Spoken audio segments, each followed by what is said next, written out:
Hey, how's it going? Mike from LI Flies Mike here, and today we're going to be rolling our own fly. We covered this in a video recently, but essentially we developed a system on trying to create new patterns or step outside our boundaries in terms of fly tying. And we're using dice to figure out what sort of techniques we're going to be using, whether it be figure eight, V-tie, hollow ties, to materials which could be anything from natural hairs, synthetic hairs, the wastebasket, or you pick your own.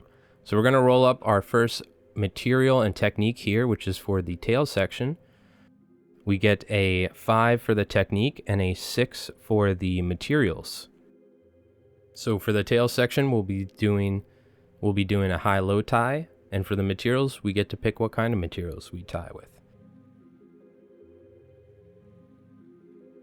So now what we're going to do is roll up the body section of the fly. We get a 4 on the technique and a 5 on the materials, which gives us a standard tie for the body section, meaning we're just going to tie it in normally as you would, meaning that we're just going to be tying it on straight off the back as usual and using some flash. So for the head section, we got a 5 for the technique and a 6 for material, the same that we did on the tail section. So we're going to be doing a high-low tie and we're going to pick the materials. So this is the point where I kind of brainstorm what sort of materials I can use for these techniques and in the body sections. This is kind of the fun part where you can maybe step outside the box and do some things or tie materials in ways you haven't before.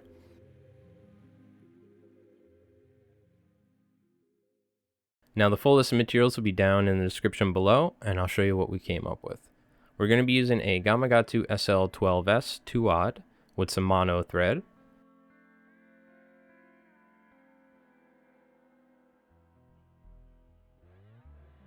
And we're going to go ahead and use some saddle hackle and bucktail here, which is what I settled on for our high-low ties in the rear section of the fly, the tail.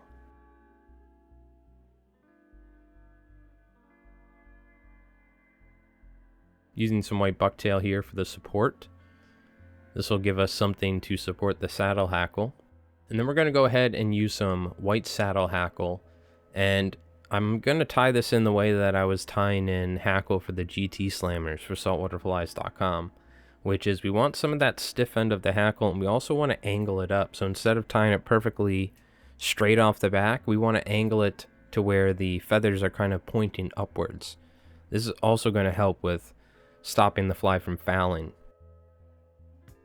Not only that, but I purposefully tied these in a V-tie method so that they aren't sitting perfectly flat against each other, so we have a nice pocket for some movement in the tail. Very similar to Johnny Kinn's Kinky Muddler. So now taking some green saddle hackle here, this is some nice Ewing saddle hackle I got on sale. We're going to do the same thing, trying to focus with that green hackle on top so we have that white underneath.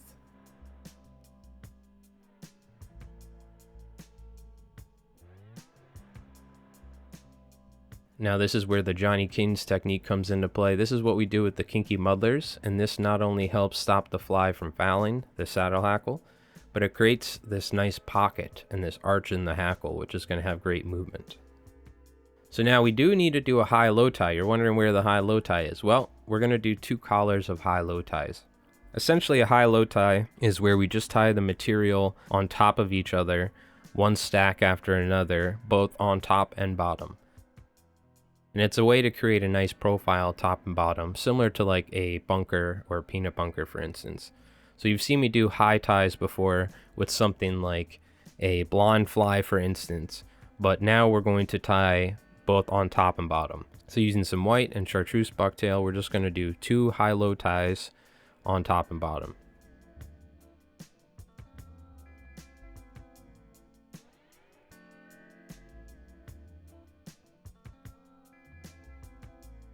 So this is somewhat similar to what we would do with the HD Deceiver that I was tying for saltwaterflies.com.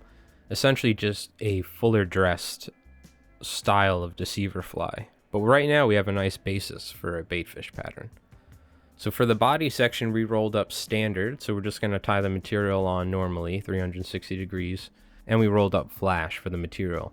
So I decided angel hair would probably be a great use for this because it has some body to it. It's not going to add too much weight or bulk to the fly, but we are going to be able to fill out this body section with a nice flashy material. So by using angel hair and just tying it on normally as you would with any other material, this is what we call the standard tie. I don't know if there's a proper term for it, but that's what we're calling it. The angel hair is able to give us this nice fuller body without adding too much weight or making the fly too bulky or uncastable. You'll see later on.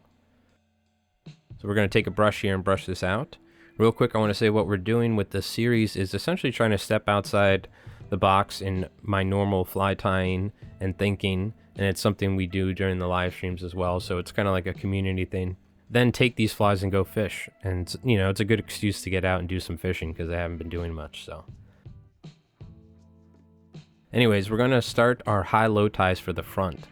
So using some white bucktail, we're going to start our low tie, if you will. I figured this would be a fun time to add some saddle hackle.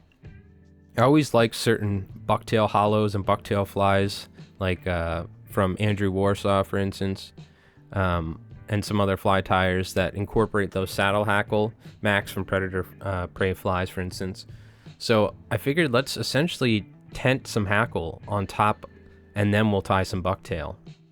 So I'm going to do that here. You'll see I'm just tying these saddle hackle. I'm essentially kind of tenting them in at the same tie point that we just tied in the white bucktail, the same area. And then we're just going to take essentially the same amount of bucktail, maybe slightly less than the top or than the bottom, because we have that hackle there. We don't want too much bulk, and we're going to tie our high tie on top of that. And because really to give it the high-low tie feel, I feel like we need at least 2 collars of high-low ties to say that we did that technique personally. So I'm just going to go ahead. I have a little bit more room forward. I'm going to make the material shorter on this front collar and the hackle shorter as well. I am adding more tented hackle.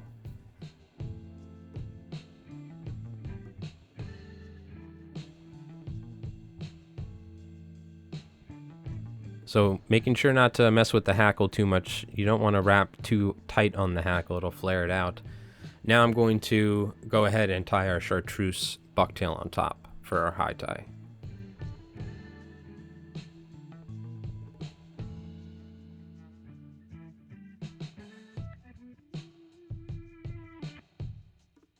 And I'm just going to build up a little bit of a thread dam here, not too much, but just enough to make sure that material is really secured. And then we can go ahead and throw a whip finish in here. Now generally I don't like putting UV resin on bucktail flies, but I figured we could use some E6000 and 3D eyes. The only problem is when using synthetic material, this adheres a lot better. I find it's tough to have it adhere to bucktail, so we're actually going to coat some liquid fusion on here. But you've seen me use this before in a lot of my tutorials. E6000 or any sort of industrial strength glue like that behind some 3D eyes works very well. But what we're going to do is, taking another note from Johnny King and his Kinky Mother, we're going to use some liquid fusion to coat these 3D eyes. And this just really helps lock down these 3D eyes. That E6000 will hold it from underneath, and the liquid fusion will hold it from above. And the great thing about liquid fusion is it's water-based. You do need to make sure you let it cure for a while. You'll see later on it gets a little milky when we fish it because I only let it dry for a couple hours. Ideally you want it to dry for like 24 hours. But the good thing is it thins out really good. As it dries, it thins out really well.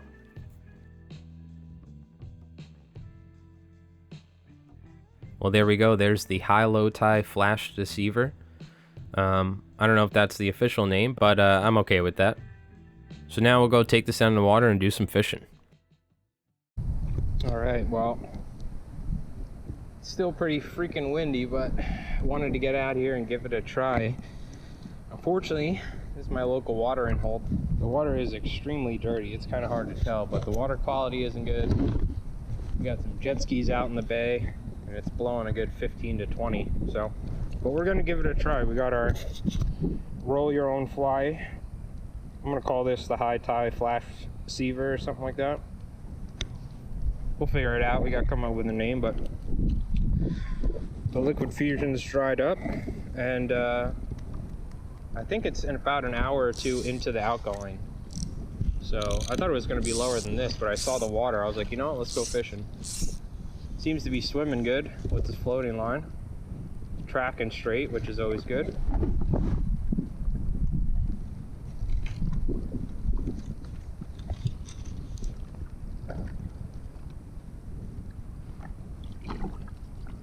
Looks nice wet, that's for certain.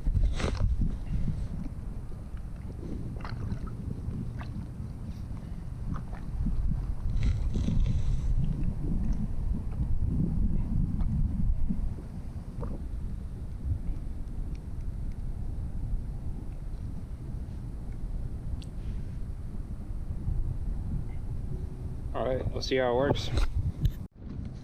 The school of peanut bunker or something in front of me, so at least we got some bait down here. There's almost always bait down here in the summer though. But our fly is pretty on point. It might be a little big for these peanuts, but there's nothing wrong with it being slightly larger. So at least we got some bait around that's kind of similar size-wise. Let's see if I can scooch past this stupid flagpole.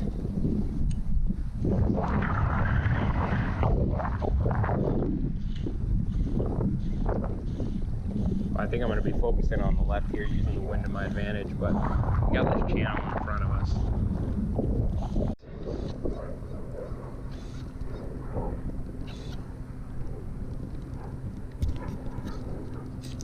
Hey, yeah, let's go.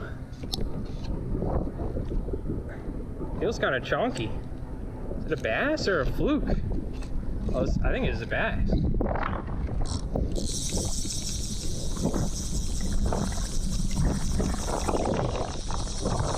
It's actually pretty big though, whatever this is.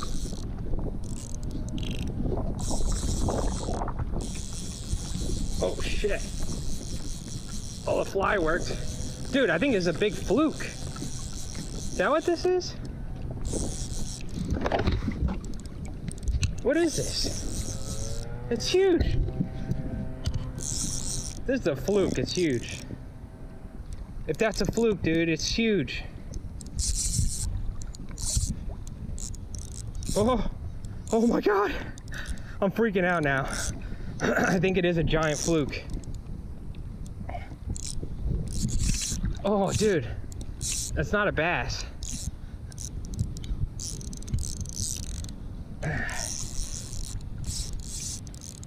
Oh, it's drawn.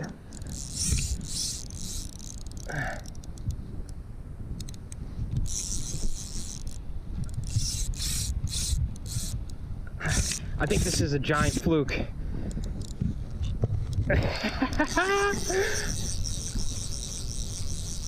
I'm almost certain that's what this is. I'm gonna have to like slide it on the grass.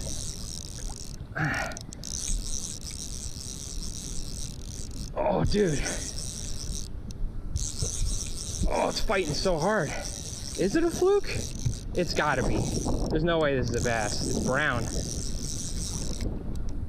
I think it's a massive fluke. The water's so dirty I can't see. Okay.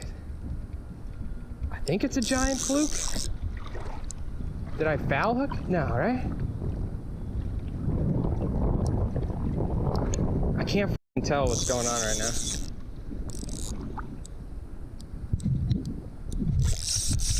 Oh, dude, it's a huge fluke. I can't tell if I foul hooked it or hooked it in the mouth though, and it's just fighting so hard. It's a huge fluke. Pardon my French. I think I might have foul hooked it. Did I?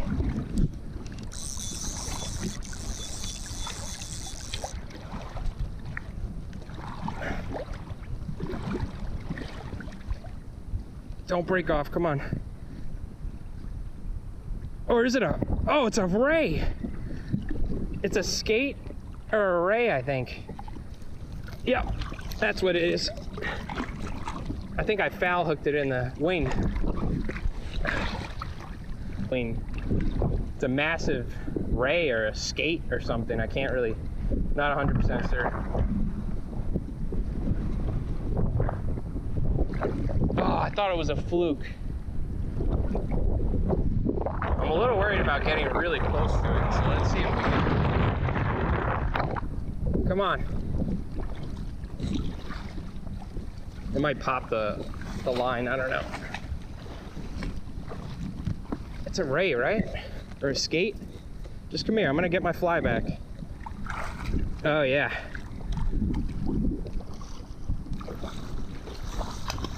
Oh, come on. I just want my fly back.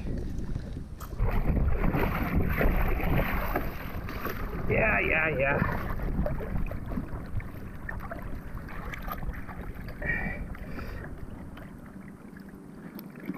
There you go.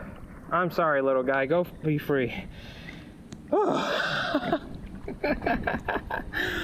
All right, well, we got the fly back. Luckily, those things are pretty darn hardy.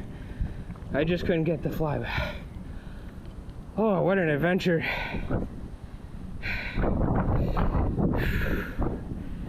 Well, knot was good.